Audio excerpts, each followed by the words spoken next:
कहानी शुरू होती है और हमें पता चलता है कि एक स्पेसशिप तबाह होती है और वो एलियन जिसका नाम जॉर्डन है अपने पावर स्टोन्स जिसे जियो क्रिस्टल्स कहते हैं, इन क्रिस्टल्स को ऐसे लोगों की तलाश में भेजता है जो इस पावर के काबिल हों क्योंकि वो मरने वाला होता है। इस वक्त इस मूवी की विलन रीटा इन क्रिस्टल्स को हासिल करना चाहती है। एकदम से इस सीन में धमाका होता है और ऐसा दिखाया जाता है कि सब मर गए हैं और वो क्रिस्टल्स भी वहीं दब जाते हैं।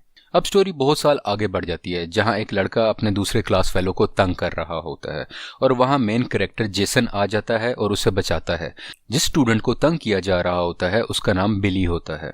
अब जेसन और बिली बहुत अच्छे दोस्त बन गए हैं और बहुत सा वक्त साथ गुजारते हैं। एक रात ये दोनों कैंपिंग करने के लिए एक ओल्ड माइनिंग फील्ड में जाते हैं जहां इन्हें एक और लड़का और दो मजीद लड़कियां भी मिलती हैं। इन सब को रात के अंधेरे में एक रोशनी दिखाई देती है जिससे इन सब की क्यूरोसिटी बढ़ जाती है।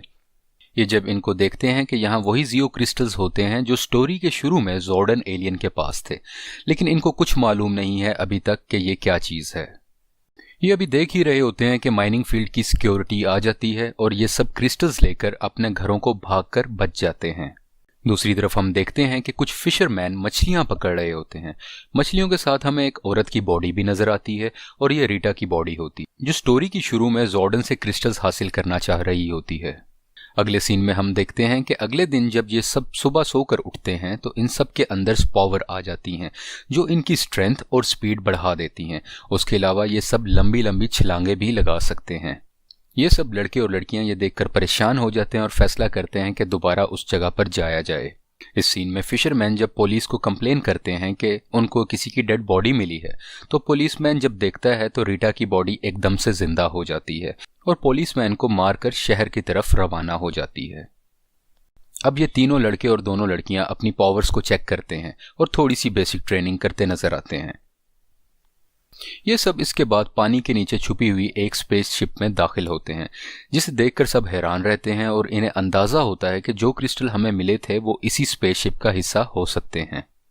इस सीन में जॉर्डन एक कंप्यूटराइज्ड प्रोग्राम की शेप में इन सब के सामने आता है और वो बताता है कि अगर ये क्रिस्टल्स तुम सबको मिले हैं तो तुम सब पावर रेंजर्स हो जैसे कि मैं हुआ करता था। अब तुम इन क्रिस्टल्स और प्लेनेट अर्थ की हिफाजत करोगे। दूसरी तरफ रीटा अपनी मैजिक गोल्ड स्टिक पूरी करने के लिए गोल्ड की तलाश में निकली हुई होती है क्योंकि इसकी गोल्ड स्टिक में मैजिक होता है और जो उसकी मदद करती है अपनी आर्मी जगाने के लिए। इस सीन में जेसन और बाकी पावर रेंजर्स फाइट प्रैक्टिस कर रहे होते हैं ताकि रीटा जब अपनी पावर मुकम्मल कर आए तो उसका मुकाबला कर सकें। अब हम देखते हैं कि रीटा एक ज्वेलरी शॉप में जाती है जो वहां से गोल्ड लेती है जो उसकी स्टिक बनाने के काम में आता है और उसके अलावा उसके बाद वो वहां पे जब पुलिस आती है तो तबाही मचा के सबको मार देती है। ये सब मॉर्फिंग के लिए उसी स्पेसशिप पर खड़े होते हैं। मॉर्फिंग एक ऐसा प्रोसेस है कि जब ये सब अपनी सोच इकट्ठी करते हैं किसी एक मकसद के लिए तो इन सबको एक यूनिफॉर्म मिल जाता है जो कि रेड, ब्लू, येलो जैसे कलर्स में होता है। इस यूनिफॉर्म से इनकी ताकत में बहुत ज़्यादा इजाफा हो जाया करता है और ये बॉट्स का इस्तेमाल भी कर सकते हैं जो हम आगे जाकर देखेंगे। इस सीन में रीटा अपनी आर्मी को जगा देती है और एक गोल्ड का बहुत बड़ा रोबोट बनाती है। इतनी ही देर में पावर रेंजर्स वहां पहुंच जाते हैं और इन सब से लड़ाई करना शुरू कर देते हैं जो मूवी में बहुत अच्छे से पेश किया गया है। यहाँ पे वो गोल्ड का बना हुआ रोबोट शहर की तरफ चला जाता है और ये तमाम पावर रेंजर्स अपने बॉट्स में बैठकर शहर की तरफ रवाना हो जाते हैं ताकि उसको नुकसान करने से रोका जा सके। यहाँ पे तमाम पावर रेंजर्स अपने बॉट्स को इकट्ठा कर लेते और एक बहुत बड़ा जॉइंट रोबोट बना लेते हैं जिसकी पावर बहुत ज़्यादा होती है। ये सब मिलकर बहुत अच्छी फाइट करते हैं और रीटा और उसके जॉइंट रोबोट को हरा देते हैं और उसकी तमाम आर्मी को ख़त्म कर देते हैं। यहाँ पे शहर का नुकसान तो होता है लेकिन बड़े नुकसान से बच जाते हैं। इसके बाद ये तमाम लोग खुश होते हैं और आइंदा भी प्लेनेट अर्थ की हिफाजत करने का इरादा रखते हैं।